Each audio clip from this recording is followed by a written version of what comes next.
이제는 전쟁입니다. 뭉쳐서 싸웁시다. 우리가 황교안입니다. 내란 선동 혐의로 영장이 청구가 돼서 영장 심사를 받고 있는 전 총리. 황교안 전 총리는 또 법무부 장관 국무총리를 지낸 우리 사회에서는 할 수 있는 일을 참 많이 한 그런 또 대통령 권한대행까지 했던 사람인데 통합진보당인가요? 맞습니다. 통합진보당 내란 혐의로 내란 정당으로 해산 결정 날 때도 그렇죠. 그 법무부 장관으로서 그 주무 역할을 했던 사람이고 내란이 어떤 건지를 누구보다 잘 알고 있는 사람인데 책도 썼어요. 예, 불법 계엄이 불법이 아니다라고 얘기하고 우원식도 체포하고 한동훈도 체포하라고 얘기했던 분하고 지금 제1야당인 국민의힘 대표가 우리가 황교안이다라고 얘기를 하면 국민들은 어떻게 받아들일까? 아까 최선호 의원도 좀 지적을 했습니다만 박미영 대변인 생각은 어때요? 사실 제가 오전에 예. 우리 강성필 부대변인 다른 방송에서도 한번 뵀는데 그래요? 두 분이 제가 자주 보시는군요. 예. 이 질문에 대해서 이건 실언이다라고 좀 비판을 했습니다. 박민영 대변인 그렇게 생각하시는군요. 그럼요. 아주 왜냐면- 오랜만에 인정한 예. 거의 처음인가요? 처음인 것 같습니다. 예. 그 장동혁 국민의힘 대표 이야기 나왔으니까 얼마 전에 어젠가요? 최선호 예. 의원. 그 우리가- 우리가 황교안이다. 예. 이게 황교안 전 총리가 지금 영장 심사를 아마 오늘 예, 받는 예. 것 같은데. 오늘 오후에 예. 지금 아마 한참 하고 있을 예. 겁니다. 4시 몇 분. 우리가 황교안이다. 어떤 맥락에서 또 한 얘기죠? 그러니까 그 약간 돌발 발언인 것 예. 같습니다. 돌발 발언인 것 같은데 이제 그 대장동 관련한 항소 포기 관련한 이제 비판하는 집회를 하고 있던 와중에 발언 와중에 이제 한번 소식을 들었는지 체포영장이 집행됐다. 그렇습니다. 예. 체포영장이 집행됐다. 압수수색을 한다라는 소식을 듣고서 그때 이제 뭐 전쟁이다. 싸워야 한다.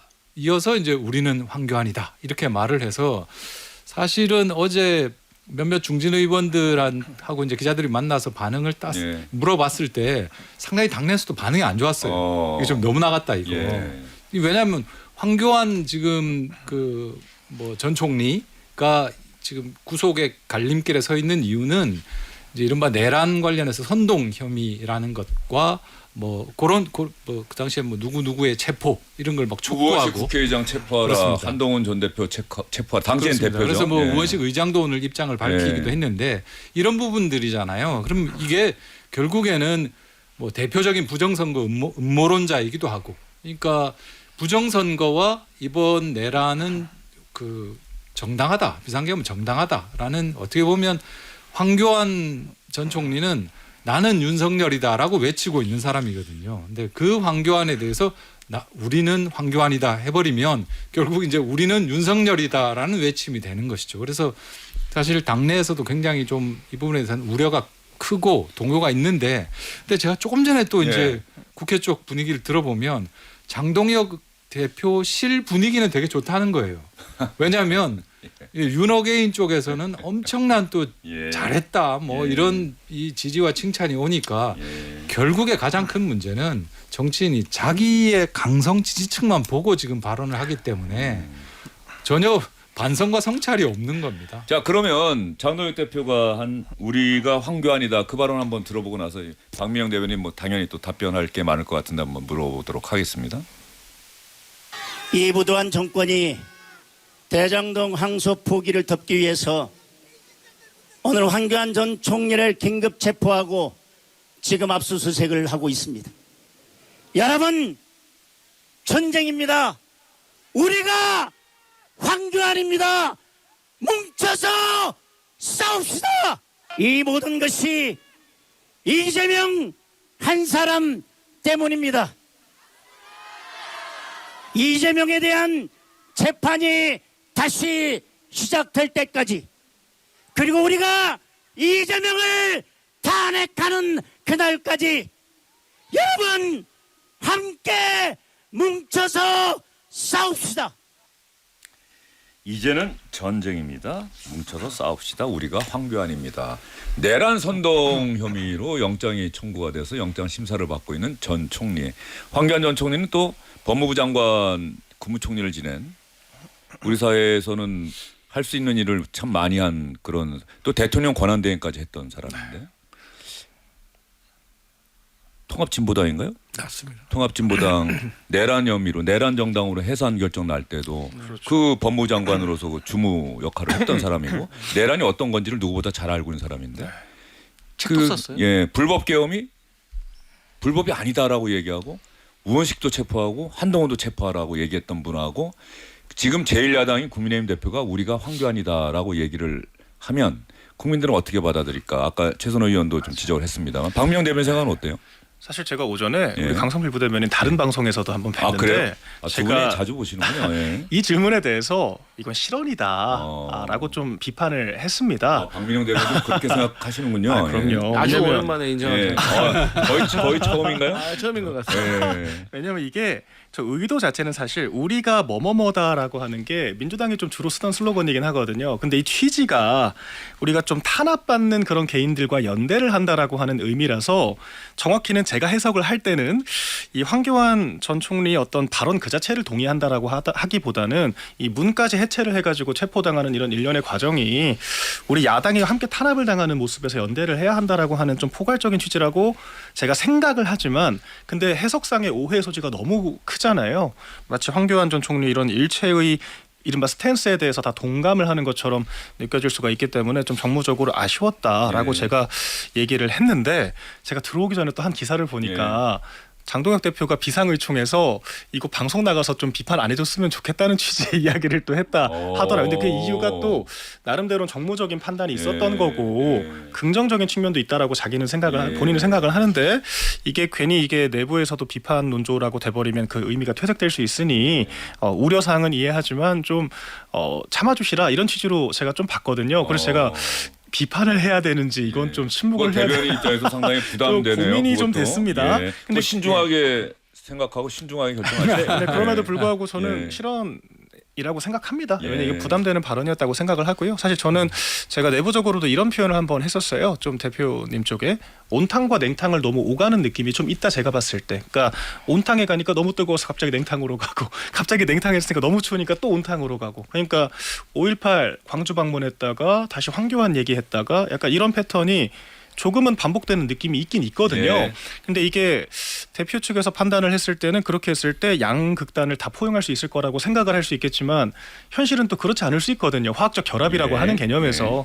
그러니까 이런 좀 내부 자정에 대해서 저를 비롯한 많은 분들이 또 이야기를 교류를 하고 있는 측면도 있습니다. 저 그래서요. 이거 박명 대변인하고도 다 같이 한번 생각해 볼 만한 일이 장동혁 대표가 언제가 될지 모르겠지만 뭐 제가 들은 얘기로는 올해 안에 윤석열 전 대통령과의 관계를 재정립하고 절연한다. 그러니까 국민의힘은 새로운 길을 가겠다라고 국민을 향해서 선언할 가능성이 있다. 뭐 이런 이야기를 들었는데 네. 문제는 뭐 당연히 그렇게 하는 게 바람직하고 그 뭐 이른바 이제 이게 불법 계엄 세력과의 단절은 너무나도 필요한 과정이긴 한데 지금 국민의힘 무슨 얘기를 하더라도 어떤 힘이 받쳐주지 못하는 게 그런 데 있지 않습니까? 여전히 윤석열과 뭔가 연관돼 있는 것 같고 비호하는 것 같고. 근데 그 국민을 향해서 선언을 한다고 했을 때 중간에 있는 분들이 지지층이 진짜 그래? 이제 한번 믿어줄 수 있을까가 이제 의문인 거죠. 너무 이런 과거에 해놨던 발언들이 많아서 갑자기 말 그렇게 한다고 국민의힘이 장동혁 대표가 정말 그런 정치인으로 새롭게 태어난다, 새로운 정당으로 태어난다고 생각하는 국민들이 또 얼마나 있을까? 이런 것도 좀 생각해 보셔야 되는 거 아니에요? 뭐 일단은 저는 사실 그 얘기를 직접 들은 건 또 아니라서 일단 좀 상황을 봐야겠지만 만약 그런 생각을 하고 있다면은 말씀하신 것처럼 너무 급작스러워서는 또 안 되겠죠. 예. 이 정치라고 하는 게 뭐 옳고 그름을 떠나서 이제 그 사람의 이제 입장의 일관성이라는 게 또 중요하잖아요. 그리고 어떤 지지층을 병합을 한다라고 했을 때도 갑작스럽게 노선을 바꿔버리면은 다 놀라 도망가거든요. 그래서 그런 과정에서 이제 우리 앵커께서 우려해 주시는 부분은 이런 얘기를 지금 하면서 그런 작업이 되겠냐 이 말씀이신 건데 그래서 제가 봤을 때 그 온탕과 냉탕을 너무 급변하게 움직이는 것보다는 좀 그 중간 온도를 서서히 찾아가고자 하는 이런 좀 뭐랄까요 화학적 결합을 좀 고려한 그런 노선이 좀 필요하지 않을까 이런 포괄적인 고민은 해보고요. 그런 중간중간에 어떤 사건이 있을지는 일단 연말에 내란 재판 1심 결과가 가장 중요하지 않겠나. 내년 1월에 나오겠죠. 네, 빨라야 한덕수 전 총리 판결이 1월 말쯤 나온다는 1월 말에 나옵니다. 그게 더 빨리 나온다는 거 아니에요? 더 빨리 그러니까 주기현 판사가 원래 이제 더 빨리 하겠다라고 예고는 했는데 지금 아직 재판 한 8번, 9번 정도 더 해야 되거든요. 판사들 인사가 보통 2월인데 그렇습니다. 그 그 전에 정인사 하겠다는 전에는 겁니다. 하겠다고 하는 그렇게 거니까. 했는데 지금 이제 과연 이제 그 약속대로 될런지 안 될런지 걱정도 좀 나오고 있습니다. 어쨌든 예고는 1월 말 정도에 다 나오는 걸로 되어 있습니다. 그런데 이제 내년에 6월에 지방선거가 있는데 민주당이든 국민의힘이든 자신들을 지지하는 사람들만의 표로는 절대 이길 수 없잖아요. 그게 문제죠. 그렇죠. 그래서 분명히 그 장동혁 대표가 뭔가 하겠다는 얘기는 최선호 의원도 듣지 않았어요? 아니, 지금 장동혁 들려오잖아요. 대표가 뭔가 할 처음 거다. 어? 되고서 했던 말 중에 하나가 오늘부터 한 걸음 한 걸음 중도로 나가겠다고 예, 했잖아요. 근데 이제 그 다음에 윤석열 면회 가고, 그다음에 또 엊그제 또 광주 가서 이제 월간 광주 하겠다고 그랬는데 또 와서 이제 나는 황교안이다 이래 버리면 그러니까 정말 이렇게 널뛰기도 이런 널뛰기가 없는 것이죠. 그리고 예. 아까도 뭐 앵커도 말씀하셨지만 결국에 가장 중요한 거는 자신의 지지층보다도 결국엔 스윙 보터들이 누구를 선택하느냐 이 문제잖아요. 지금 이재명 대통령, 이재명 정부는 끊임없이 중도 확장, 실용 이걸로 가고 있는 거 아닙니까? 그래서 그게 이제 민주당 당 지지율과 대통령 지지도가 차이가 나타나는 네. 것도 사실 그 부분에 있어서의 차이잖아요. 당은 정청래 대표의 당은 그보다는 좀 강성 지지층을 의식한 개혁 드라이브, 뭐 아주 폭풍처럼 몰아붙이겠다 이렇게 이야기를 하는 반면에 이재명 대통령은 이제 실용, 중도 이렇게 말하지 않습니까? 그 지지율의 차이가 나타나고 있지 않습니까? 근데 예. 지금 국민의힘은 뭐랄까요? 이제 중도를 보겠다. 윤석열과의 절연을 말하는 것 자체가 좀 진정성을 인정받기 힘들 정도로 지금 굉장히 뭔가 스스로 말의 무게를 좀 떨어뜨리고 있는 상황이 예. 반복되고 있는 것 같습니다. 국민의힘과 장동혁 대표의 고심. 그런데 국민이 나중에 어떠한 이야기를 하고 어떠한 선언을 하더라도 정치는 국민에게 감동을 줘야 되는 건데 그게 감동으로 다가갈 수 있느냐. 그 지금 하고 있는 말과 행동들을 국민들은 다 기억하기 때문에 그런 측면에서 한번 질문을 드려봤고요. 자, 다음에는 이게 며칠 전 일이긴 합니다만은 김민석 총리와 이재명 대표 사이에 공개 회의에서 오갔던 이야기 들려드리고 이게 어떤 얘기인지 또 세 분과 함께 이야기를 이어가도록 하겠습니다. 헌법 존중 정부 혁신 TF를 정부 내에 구성했으면 좋겠다 하는 제안을 드립니다. 헌법 존중 정부 혁신 TF는 12.3 비상계엄 등 내란에 참여하거나 협조한 공직자를 대상으로 신속한 내부 조사를 거쳐서 합당한 인사 조치를 할 수 있는 근거를 확보하는 것을 임무로 하려고 합니다. 이건 뭐 공직자 개인 처벌 문제의 차원이 아니라 정부의 헌법 수호 의지를 바로 세워서 공직 내부의 갈등을 조속히 해소하고 국민의 신뢰를 회복하겠다 하는 취지입니다. 그 당연히 해야 될 일 같아요. 네. 어쨌든 이게 내란에 관한 문제는 이제 특검에서 수사를 통해 형사처벌을 하고 있는 건데 내란에 관한 책임은 이제 관여 정도에 따라서 이제 형사처벌을 할 사안도 있겠고 또는 행정 책임을 물을 사안도 있고 또는 인사상 문책이나 또는 뭐 인사 조치를 할 정도의 낮은 수준도 있기 때문에 꼭 필요할 것 같습니다. 네. 네. 특검에 의존할 게 아니고 독자적으로 해야 될 일 같아요. 자, 정부가 독자적으로 해야 될 일 같다. 헌법 존중 정부 혁신 TF. 이게 지금 활동을 시작한 겁니까? 최선호 의원? 이제 구성을 예. 위해서 한참 협의하고 있고요. 특히 이제 군, 경찰 이런 데는 좀 월 한 10명 내외 정도로 TF를 각 그 부처별로 이제 구성을 할 계획인데 아무래도 정부처 다 한다는 거죠. 그렇습니다. 예. 49개 중앙행정관청에 대해서 다 각각 TF를 두고 조사를 하겠다는 건데 그중에서 12개 부처 그러니까 검찰, 군, 검찰, 경찰, 국무총리실, 기획재정부, 외교부 등등등에서 한 12개 부처에 대해 기관은 집중 점검 대상 이렇게 예. 정해서 보겠다는 겁니다. 그리고 이제 여기에 구성을 위해서 지금 한참 준비 중인데 일부 이제 아무래도 경찰이라든지 이런 쪽에서 많이 들어가게 될 것 같고 일부 기관에 대해서는 이제 외부 인사들까지 받아서 이제 보겠다는 건데 그럼 사실상 수사 맞습니다. 이제 특검이 하는 예. 수사와는 이 수사권은 별개로 없는 건데 그렇습니다. 그러니까 예. 일종의 이제 감찰 내지 감사 이런 예. 형태 성격을 띠게 되겠죠. 예. 그래서 그 공용 뭐 PC라든지 이런 부분 서류 이런 부분에서 과연 이제 내란 당시에 어떤 행동을 했느냐 혹은 또 아마 엄청나게 많은 투서들이 지금 그 날아오게 될 겁니다. 그게 좀 걱정되네요. 그렇습니다. 그래서 예. 공직 사회에 약간 동요는 있을 것 같은데 안 그래도 이것 때문에 저도 이제 뭐 이렇게 막 취재한다고 여러 사람들한테 보내면 뭐 익명의 제가 이름을 예. 밝힐 수 없지만 익명의 한 그 고위 대통령실 관계자로부터서 들은 얘기는 이게 지금 인사 문제가 얽혀 있어 가지고 굉장히 말이 많았다는 겁니다. 예. 그래서 그 처음 했던 얘기는 참 안 나가요 이런 얘기를 해요. 예. 그러니까 나가야 할 사람들이 되게 안 나가고 있는 그런 상황들. 그래서 인사를 해야 되는데 인사를 할 수 없는 예. 그런 상황들이 있고 그래서 일부에서는 차라리 그냥 이거 조사해서 이런 식으로라도 내보내야 할 사람들 빨리 내보내고 그래야지 공직사회 인사도 하고 좀 속도가 나는 거 아니냐 이런 얘기들도 있었다라고 예. 배경을 설명하고 있습니다. 알겠습니다. 그런데 이게 강서필 네. 부대변인은 또 민주당 여당 부대변이니까 이 목적은 알겠어요. 네. 그렇게 해서 새로운 이제 공직사회 분위기 쇄신해야 한다. 그리고 내란에 불법 계엄에 혹시라도 가담하고 동조한 사람이 있다면 당연히 그만두도록 해야 한다. 뭐 법적 책임도 지울 수 있으면 지우고 인사 조치하겠다라고 하는 목적은 좋은데 이게 수단. 그러면 그러기 위해서는 방법 조사를 어떻게 할까요? 전화기 뭐 디지털 포렌식 한다는 얘기도 지금 그렇습니다. 기사에 나오던데. 예, 자발적인 제출, 그러니까 예. 어떤 의혹이 제기된 사람한테 자발적으로 휴대전화 제출하라고 했는데 응하지 않을 경우에는 협조하지 않을 경우에는 뭐 대기 발령, 직위 해제 예. 뭐 이런 것들을 할 수 있다는 아우, 건데 휴대전화 포렌식은 장난하고. 이게 또 법적인 문제가 있어서 예. 처음에 이야기했다가 다시 이제 예. 걷어들였고 예. 어쨌든 상당히 좀 강압적인 어떤 압박 이런 부분들은 뭐 불가피하게 동원되지 않을까 생각이 TF 됩니다. 결과 나올 때까지 공직사회가 바짝 얼어붙겠는데요.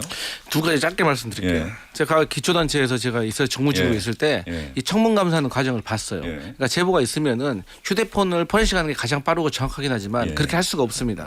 그렇기 때문에 이 관련자들을 불러가지고 조사를 딱 받잖아요. 그럼 대략의 흐름이 나오고 그걸 토대로 이 주변 탐문, 다운 평가를 하게 되면 예. 나름대로 답은 나온다. 예. 예를 들어드리면 대부분에는 안전관리관이라는 직종이 있습니다. 근데 이분이 그러니까 9 to 6, 6시에 퇴근하는 분인데 12월 3일 날 밤에 출근을 한 거예요. 예. 그래가지고 유선 연락을 받습니다. 계엄이 터졌다. 예. 그러니까 이런 것들은 정황이 있을 수 있다고 의심이 되는 거거든요. 그러니까 이런 분들이 신분상, 인사상 불이익을 받지 않고 승진하게 된다고 하면 예를 들어서 이분은 승진하는 직종은 아니지만 그런 게 있다고 하면 그게 이제 공무원 사이의 오해 갈등이 될 수도 있기 때문에 예. 하지만 이 방식에 대해서 말씀하셨던 것처럼 예. 정말 예민하게 잘해야지 안 그러면 오해받을 수 있다고 생각합니다. 예, 이준석 개혁신당 대표가 페이스북에 공무원 대상으로 핸드폰 털기를 추진하고 있다는 취지로 강하게 비판하고 있는데 이건 지금 안 할 수도 있다는 얘기입니까? 그러니까 포렌식은 예. 상당히 이제 강압적인 부분이 있기 때문에 그건 예. 한번 접었고요. 근데 그럼에도 불구하고 이제 어떤 그 자발적인 제출을 하지 않았을 경우에